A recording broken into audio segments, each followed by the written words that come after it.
How to recover deleted story on TikTok. In this video, I'll show you guys how you can easily recover your deleted story. First thing you have to do is open up your TikTok application and just make sure that you are logged into your account.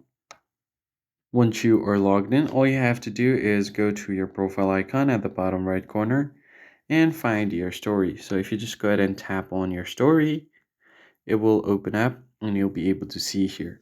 And if you tap on the three lines at the bottom right, here you'll find an option to save the photo. So I'm just going to go ahead and tap on save photo. It will be saved to my gallery, or if you have already turned on the saving before you post the story, it will be saved to your gallery. Now let me just go ahead and quickly delete this.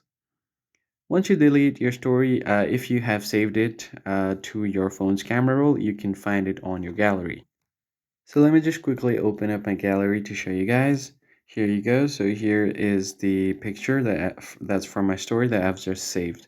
But if you haven't turned on the save option, in that case, go to TikTok and tap on the three lines at the top right. Now go to settings and privacy. And from here, you're going to have to download your data. So scroll down here and find your data on TikTok.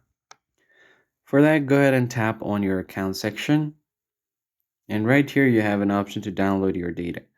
You can do this within 24 hours because your story will be there saved for 24 hours. Select the data to download. So if you tap on custom, you should be able to download data like your profile and post, which will include your story, and then tap on done. Now select your file format. Now tap on request data.